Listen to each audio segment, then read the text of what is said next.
Hello friends, हाजिर है फिर से एक बार आपका इंग्लिश दोस्त परमेश्वर सराठे और स्वागत है आपका पवन बाग एकेडमी चैनल पर। दोस्तों, अब हम आगे बढ़ने वाले हैं यूनिट 2.2 जो कि एक लेसन है the three questions bye Leo Tolstoy. उस लेसन के, उस यूनिट के, उस सेक्शन के इंग्लिश वर्कशॉप के साथ में हम आगे बढ़ने वाले हैं। ठीक है। हमने ये लेसन पूरी तरह से देख लिया है और इस पूरी तरह इस जो लेसन में हमने जो कुछ भी कथा देखी है, इसकी जो कहानी हमने देखी है, वो कुछ इस प्रकार थी। थोड़े संक्षिप्त में मैं इसको थोड़े से विस्तार से इसको मैं बताना चाहूँगा कि एक राजा है और उसको ऐसा लग रहा है कि मेरे दिमाग में, मेरे मन में जो 3 विचार या 3 सवाल, 3 जो प्रश्न उत्पन्न हुए हैं, अगर उन तीनों सवालों के, तीनों प्रश्नों के मुझे सही उत्तर मिले, तो मेरा जीवन बहुत ही आसान हो जाएगा। मेरे जीवन में मैं बहुत कुछ पा सकूँगा, ऐसा उस राजा को लगता था। और ये 3 सवाल कौन-से थे? पहला प्रश्न था कि सही वक़्त, किसी भी चीज़ को करने का सही वक़्त क्या है? कौन से लोग सही है या कौन से लोग महत्वपूर्ण हैं? और तीसरा है कि कौन-सा कार्य महत्वपूर्ण है? ये 3 सवाल उसको पड़े थे। What is the right time? Who are the right people to listen to? And what is the right task to undertake? ठीक है? तो ये 3 सवाल उस राजन को पड़े और उन्होंने ऐसा सोचा कि जो कोई, और उन्होंने घोषणा कर दी कि जो कोई भी मुझे इस इन 3 सवालों के जवाब देगा, उसको मैं 3 सवालों के सही जवाब देगा, उसको मैं बहुत बड़ा इनाम दूँगा। पर बहुत सारे लोग आए, बहुत सारे लोगों ने जवाब देने की कोशिश की, बहुत सारे लोगों ने बहुत-बहुत अलग-अलग तरीके के जवाब दिए, पर राजा की संतुष्टि नहीं हुई और किसी को भी वो इनाम नहीं मिला। आखिर में राजा से ऐसा कहा गया है कि वही जंगल के पास में एक साधु महाराज झोपड़ी में रहते हैं, उनके पास अगर आप जाओ तो आप को उन सवाल के जवाब ज़रूर मिल जाएँगे और वो राजा वहाँ पर जाता है। पर देखता है कि वो जो साधु महाराज है वो तो ज़मीन खोद रहे हैं कुछ बुवाई करने के लिए। तो जब वो सवाल पूछते हैं उनसे, तो वो उनकी तरफ ध्यान नहीं देते और अपने काम में जुट जाते हैं। फिर कुछ देर रुकने के बाद राजा को ऐसे लगता है कि भई ये साधु महाराज तो बहुत ही क्या कहते हैं अशक्त हैं। ये पूरी तरह से काम नहीं कर सकते। तो वो कहते हैं कि ठीक है, मैं आपके लिए काम करता हूँ और फिर वो खोदने का काम शुरू कर देते हैं। कुछ खोदने के बाद फिर से वो राजा जब थक जाता है तो वो कहता है कि अब मुझे सवालों के जवाब दो। वो साधु महाराज कहते हैं आप बैठ जाओ, आप थक चुके हो, अब मैं काम करता हूँ और इस तरह से शाम होने को आती है और फिर राजा आखिर में कहता है कि भई अगर आपको सवालों के जवाब नहीं देने हैं तो कोई बात नहीं, पर मुझे ऐसा लगा कि आप दे सकते हो इसलिए मैं आपके पास आया हूँ और आप मुझसे कुछ बात नहीं कर रहे हो, ठीक है, कोई बात नहीं, आपको अगर जवाब नहीं देने तो मैं यहाँ से चला जाता हूँ। और जब वैसा कहता है, राजा वैसा कहता है, तो वो साधु महाराज कहते हैं कि रुको, कोई आ रहा है और उन्हें एक जख्मी आदमी वहाँ से उनकी ओर भागते हुए आता दिखता है। अब जब वो आता है तो राजा बिना कुछ सोचे समझे अपना रुमाल निकालता है, उसके ज़ख्मों पर रख देता है, जहाँ उनके पेट में से खून बह रहा है। फिर राजा उनका तौलिया भी लेता है साधु महाराज का और उसको खून रोकने की कोशिश करते हैं, पर वो खून पूरी तरह से उस रुमाल में, उस तौलिए में भिन जाता है और वो पूरा खून से सन जाता है। तो फिर उसको साफ करके वो पानी में धो करके फिर से उसको वहीं पर लगाया जाता है और इस तरह से उसको उस कार्य को निरंतर करते रहने से आखिर में उसका खून बहना बंद हो जाता है और फिर तब तक तो रात हो चुकी होती है। फिर राजा और वो जैसे ठंड पड़ने लगती है तो राजा और साधु महाराज दोनों उस व्यक्ति को, जख्मी व्यक्ति को उनकी झोपड़ी के अंदर लेकर जाते हैं और उसको वहाँ रख के वो सो जाता है। राजा भी दिन भर के काम से थक जाता है और वहीं पर लेट करके राजा भी सो जाता है।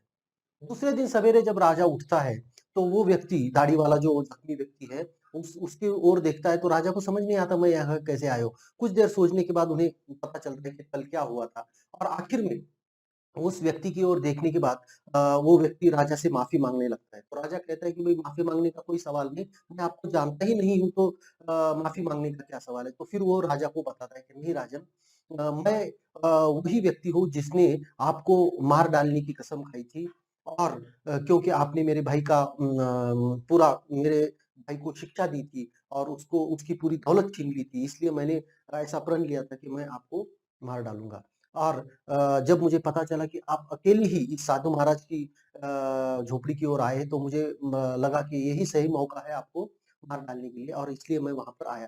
पर आपके अंगरक्षकों ने पर लेकिन जब मैंने देखा कि आप रात होने के बावजूद यहाँ पर नहीं आ रहे हो, शाम होने के बावजूद भी, तो मैं अपनी झाड़ियों से निकल जहाँ पर मैं छुपा था वहाँ से मैं बाहर निकला और आपके अंगरक्षकों ने मुझे देख लिया और मुझे पहचान कर उन्होंने मुझे मारने की कोशिश की और मैं भागता हुआ यहाँ पर आया और आपने मेरी सेवा की। राजन, मैं आपको मारने की कसम खाया था। मैंने आपको मारने की कसम खाई थी, पर आज से मैं ये कसम खाता हूँ कि जब तक मैं ज़िंदा रहूँगा, तब तक मैं आपकी सेवा करूँगा। क्योंकि तुमने मेरी जान बचाई है। अगर आप मेरी शुश्रूषा नहीं करते, सेवा नहीं करते, तो मेरी जान बिल्कुल भी बचना संभव नहीं था। तो वो कहता है कि अगर मैं ज़िंदा रहा तो मैं जीवन भर आपकी गुलामी करूँगा या आपकी सेवा में रहूँगा और इस तरह से राजा खुश हुआ कि भई कुछ किए बिना ही मेरा एक शत्रु दोस्त बन गया है और बहुत अच्छा राजा को लगा और फिर दूसरे वो व्यक्ति वहाँ से चला गया। फिर राजा झोपड़ी से बाहर आता है और सोचता है कि भई आखिरी बार साधु महाराज से अपने सवालों के जवाब ले ले। तो जब वो साधु महाराज के पास पहुँचता है और कहता है कि भई ठीक है, अब मैं जा रहा हूँ, अगर आपको देना है तो ठीक है दे दीजिए, वरना मैं जा रहा हूँ। तो साधु महाराज कहते हैं, क्या तुम्हें सवालों के जवाब नहीं मिले? तुम्हारे तीनों सवालों के जवाब तो तुम्हें मिल चुके हैं। राजा कहते हैं कैसे? मुझे तो कुछ य पता ही नहीं। तो वो कहते हैं कि देखो, कल जब तुम यहाँ पर आए, तो तुमने क्या किया? तुमने एक काम किया कि मेरा काम देखते हुए मुझ पर तुम्हें दया आई और तुमने मुझे मदद करने की कोशिश की। ठीक है? तो क्या हुआ कल तुम जब यहाँ पर आए थे और जब तुम खोद रहे थे, वही सही वक़्त था, है ना? और तुम्हारे लिए सबसे महत्वपूर्ण व्यक्ति कौन था? मैं था। और तुमने क्या की? मेरी मदद की। इसलिए किसी के लिए अच्छा काम करना ही सबसे बड़ा कार्य होता है। तो तीनों सवालों के जवाब तुम्हें मिल गए। तो फिर राजा कहते हैं कि राजा से साधु महाराज कहते हैं कि देखो सबसे सही समय होता है अब, इसी वक़्त, now, correct? So now is the right time. अभी इसी वक़्त वही सही समय होता है। नंबर 2, जिस व्यक्ति के साथ आप अब होते हो, उस वही व्यक्ति आपके लिए सबसे महत्वपूर्ण होता है क्योंकि पता नहीं होता है कि आगे चलकर आप किससे बात करोगे, किसके साथ रहोगे, कुछ रहोगे। तो आपके साथ अब जो व्यक्ति है, वही आपके लिए सबसे महत्वपूर्ण व्यक्ति है और सबसे अच्छा कार्य जो है, सबसे अच्छा कार्य है कि उस व्यक्ति जो आपके साथ में है, उसके लिए कुछ करना, उसके लिए कुछ अच्छा करना, यही सबसे अच्छा कार्य होता है। तो इस तरह से राजा को अपने सवालों के जवाब मिल जाते हैं। तो चलिए आगे बढ़ते हैं वर्कशॉप के साथ। Question number 1, read the story and answer whether the following statements are true और फॉल्स, है ना? पहला सवाल है वर्कशॉप का, ट्रू और फॉल्स में ए ए स्टेटमेंट क्या है? ए स्टेटमेंट है, देखिए किताब अगर आपके पास है तो उसको खोल करके देख लीजिए। The people convince the king to make a proclamation. लोगों ने राजा को घोषणा करने पर उकसाया। ये फॉल्स था क्योंकि राजा ने खुद ही घोषणा की थी, किसी के कहने पर उसने घोषणा नहीं की थी। The hermit spoke usually to everyone. Hermit ने हर प्रकार के व्यक्ति से बात की थी नहीं, क्योंकि हर्मिट सिर्फ सामान्य लोगों से ही बात करता था, है ना? साधारण व्यक्तियों से ही वो बात करता था, बड़े-बड़े लोगों से वो बात नहीं करता था। The king received all answers from the hermit, है ना? The king received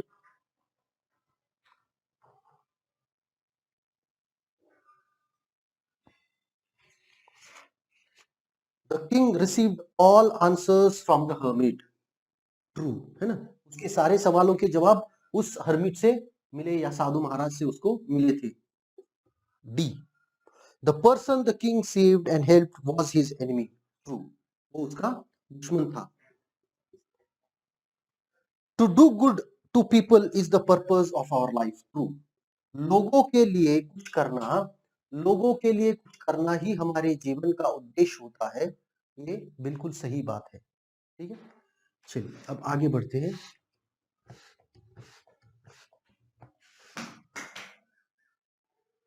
सवाल नंबर 2। चलिए क्वेश्चन नंबर 2। अब है हम पेज नंबर 54 पर। चलिए, match the titles with the contents of the proper paragraph. है ना?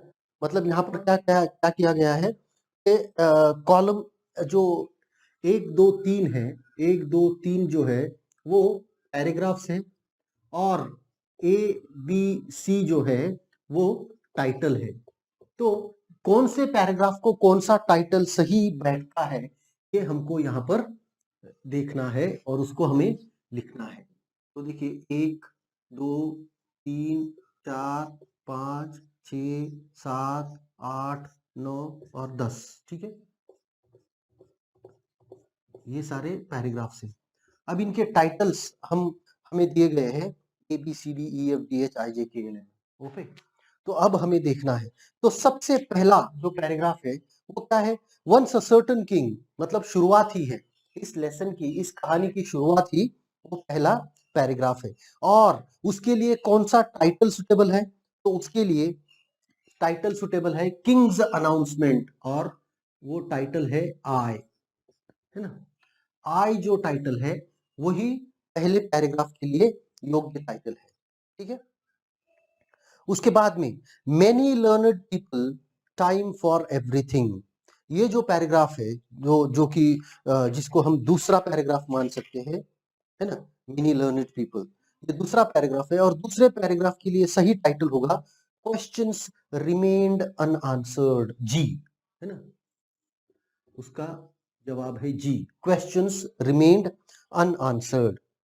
Equally varied dash gave the reward to none, और उनके जो जवाब थे वो सारे लोगों के जवाब उतने ही अलग अलग थे और इसीलिए किसी को भी वो इनाम, वो बख्शिश नहीं मिली।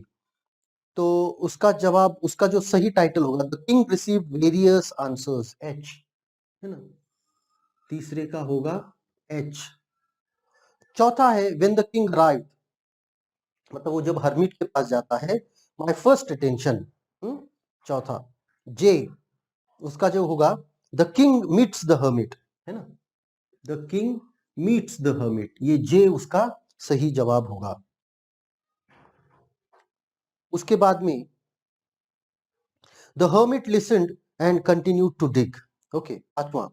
तो पांचवे का है the king helps the hermit, पांचवे का है the king helps the hermit, C, ठीक है? The king turn round and gave it to him, six. Six जो है उसका है द वुंडेड स्ट्रेंजर, जो कि बी है, ठीक है? Meanwhile the sun started to set and set the king, सातवां जो है उसका है D, the stranger begs for pardon, दूसरे स्ट्रेंजर बेग्स फॉर पार्डन, वो है डी, ठीक है? बाद में eight, you do not know, है ना? वो राजा से कहता है कि आपको तो पता नहीं है, और वो है strangers vicious intentions, F, strangers vicious intentions. The king was very glad, नवा, है ना? नाइन्थ वाला है king was, king gains a friend, A, उसका आंसर है A, king gains a friend. Do you not see sent in to his life, tenth, tenth का है E, the hermit points out answers, hermit points out. हाँ, तो इससे एक बात पता चलती है कि जो ट्रू और फॉल्स है, माफ कीजिएगा, ट्रू और फॉल्स वाला जो पार्ट है उसमें से जो तीसरा है, the king received all answers from the hermit, तीसरा जो सवाल है जिसको हमने ट्रू किया था वो एक्चुअली ट्रू नहीं है, वो फॉल्स है, क्योंकि राजा के सवालों के जवाब साधु ने दिए ही नहीं, उसने तो सिर्फ पॉइंट आउट किए थे, तो इसकी वजह से हम उसे फॉल्स कहेंगे उसको, है ना? क्वेश्चन वन जो है ट्रू और फॉल्स, उसमें जो तीसरा ए, बी और सी है ना, सी, हाँ, जो तीसरा स्टेटमेंट था वो स्टेटमेंट है, ये स्टेटमेंट ट्रू नहीं है, ये स्टेटमेंट फॉल्स है, ऐसा हम कह सकते हैं, ठीक है? चलिए आगे बढ़ते हैं।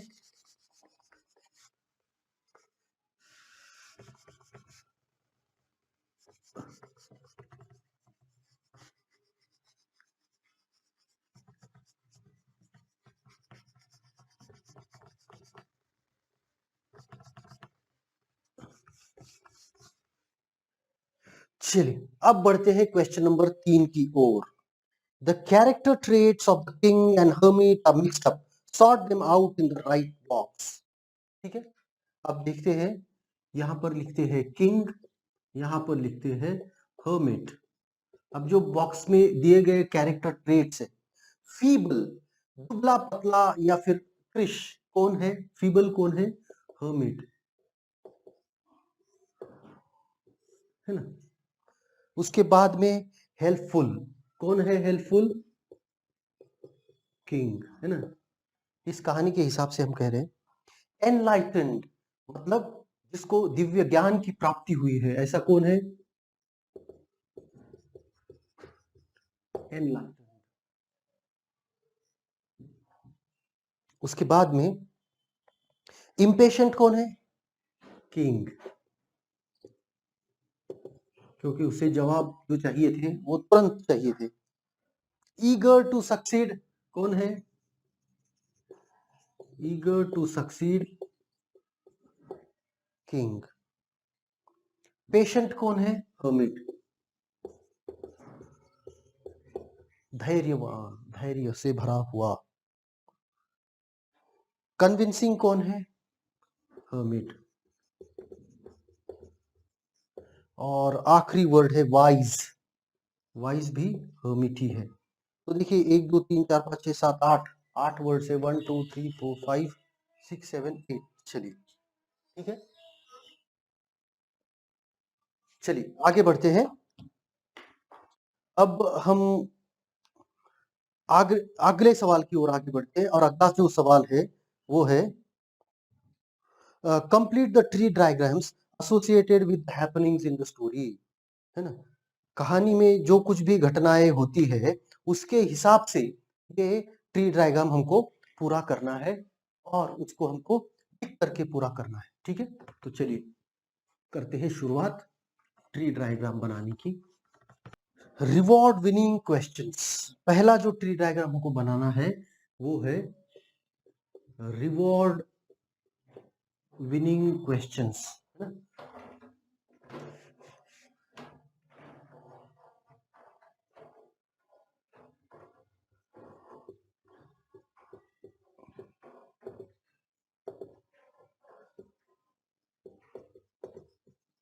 ठीक है, इसमें से पहला क्या है, what is the right time, है ना।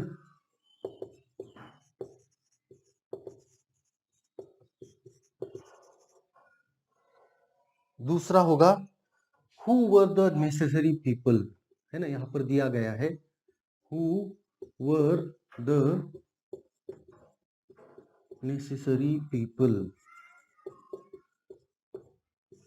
ठीक है, और तीसरा सवाल है what is the most important task, कौन सा काम सबसे महत्वपूर्ण है। ठीक है, तो ये 3 सवाल जो है वही राजा ने अवार्ड विनिंग क्वेश्चंस पूछे हैं, वो उसी को हम अवार्ड विनिंग क्वेश्चंस कह सकते हैं। ठीक है, चलिए आगे बढ़ते हैं दूसरे ट्री डायग्राम की ओर। जो ट्री डायग्राम होता है वो हमें एक एक्टिविटी जिसको हम वर्बल टू नॉन वर्बल कहते हैं, उसी तरीके की ये एक्टिविटी है। तो इसको हमको थोड़े से और ज्यादा ध्यान दे करके करना है, ताकि हमें वो अच्छी तरह से समझ में आए, हम कर सके, और परीक्षा में भी उसको हम आसानी से करके मार्क्स प्राप्त कर सके। Different responses to first question, अलग अलग जो रिस्पॉन्सेस है क्वेश्चन की, है ना।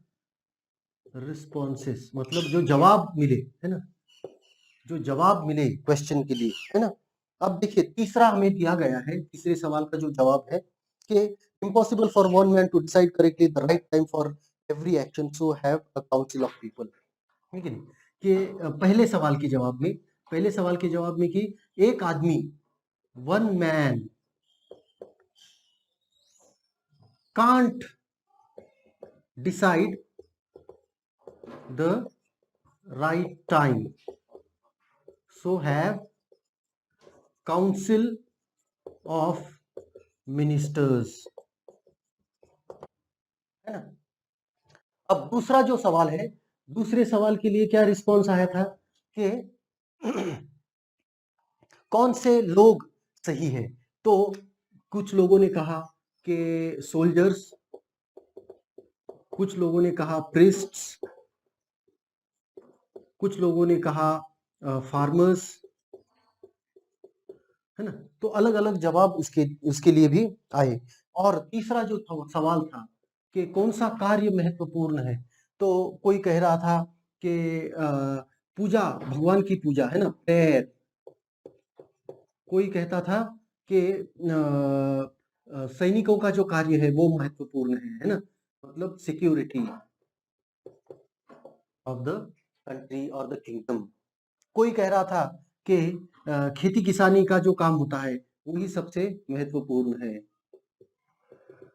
ना। तो इस तरह से अलग अलग जवाब राजा को अपने सवालों के, तीनों सवालों के लिए मिले।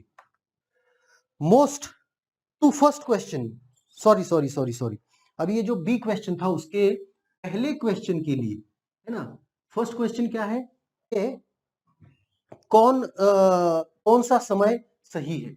तो एक लोग कह रहे थे कि one person can't decide,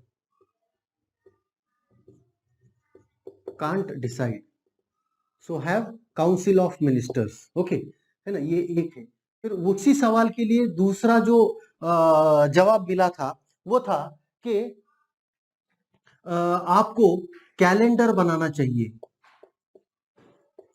calendar preparation, है ना।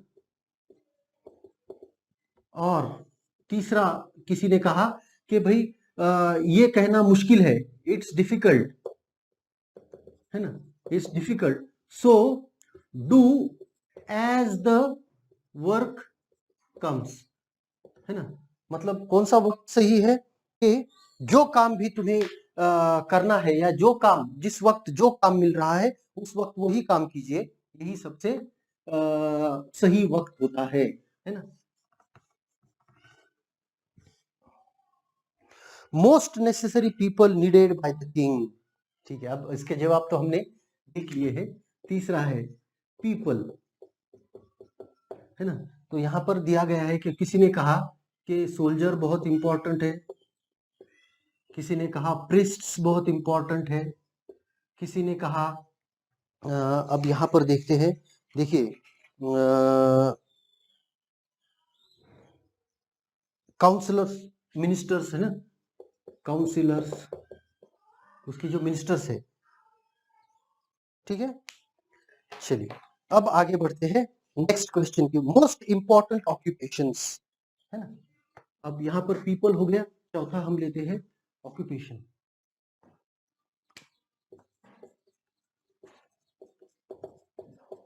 ऑक्यूपेशंस, कौन कौन से ऑक्यूपेशन इंपॉर्टेंट है?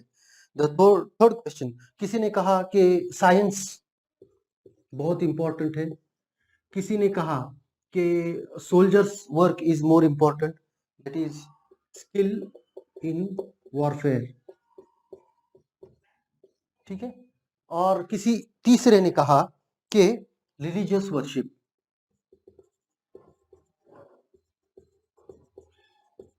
ठीक है। तो इस तरीके से अलग अलग सवालों के लिए अलग अलग जवाब भी उनको मिले, और बहुत अलग अलग तरीके के उनको क्या कहते हैं, जवाब भी मिले, और अलग अलग क्या कह सकते हैं कि विचार जो लोग कर रहे हैं उनके उनको देखने का उनको मौका भी मिला। Write down in your notebook 2 points for each of the following. A learned a learned advisors who come to the court confuse the king, है ना। मतलब क्या है कि जितने भी ज्ञानी लोग राजा के पास आए, उन सभी लोगों ने क्या किया, राजा को जवाब देने के बदले बहुत ज्यादा कंफ्यूज कर दिया था, है ना। मतलब क्या है कि हर एक सवाल के लिए अलग अलग जवाब मिले। 2 पॉइंट्स क्या लिख सकते हैं, पहले इसके लिए एक के लिए जो 2 पॉइंट्स है पहले कर देंगे, different answers to all questions, है ना, सारे क्वेश्चंस के लिए अलग अलग जवाब उन्होंने दिए, और किसी को भी किसी ने भी राजा की संतुष्टि नहीं की। No one could satisfy the king, है ना। इसकी वजह से क्या हुआ बहुत ज्यादा कंफ्यूजन होगा। The king was humble. अब राजा जो है वो बहुत ही विनम्र है, ये किस तरह से हम कह सकते हैं? तो देखिए, पहली जो चीज है ना, हम्बल, ह्यूमिलिटी ऑफ किंग, किन दो का इसमें से हम कहेंगे नंबर एक, वो he waited for answers from hermit. वो साधु से जवाब लेने के लिए उन्होंने पूछा 2-3 बार, लेकिन ऐसा नहीं है कि बता दो नहीं तो मैं ऐसा करूंगा वैसा, ऐसा कुछ भी नहीं। तो वो पेशेंटली वहां पर रुके, मतलब वो विनम्रता के साथ उन्होंने जवाब, सवालों के जवाब पूछा। और दूसरी बात कि इतना बड़ा राजा होने के बावजूद ही सर्व्ड एन इंजर्ड मैन, है ना। ये दो चीजें हैं जो हमें बताती है कि राजा बहुत ही विनम्र है, विनयशील है। The Kings enemy was repentant, है ना।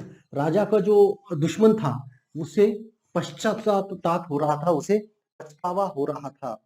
इस चीज से हम कह सकते हैं कि उसको रिपेंटेंट, रिपेंटेंट एनिमी, है ना। तो रिपेंटेंट मतलब पश्चाताप करना या पछतावा करना। तो पहला जो चीज है, उसने माफी मांगी, है ना। ही बेग्ड फॉर फॉरगिविंग, है ना। एक तो माफी माफी मांग ली, और दूसरा ही वो क्या कह सकते हैं हम, सोर्न टू, क्या कह सकते हैं, सर्व सर्व द किंग, है ना। राजा की सेवा में जीवन बिताने के लिए वो तैयार हो गया। इस मर से हम कह सकते हैं कि उसे पश्चाताप उसके काम का हो रहा था। और आखिरी जो है, आखिरी है, the hermit was truly wise, है ना। hermit was truly wise। देखो, hermit hermit was wise, इसके दो कारण हम बता सकते हैं कि नंबर एक उन्होंने क्या किया, hermit ने क्या किया कि भाई राजा के सवालों के जो जवाब उनको देने थे, तो वो अपने कार्य में जुट गए। राजा ने सवाल पूछे और उन्होंने अपने काम में से ध्यान नहीं हटाया, कंटिन्यूड हिज वर्क। और दूसरा, उन्होंने जवाब डायरेक्टली देने के बजाय,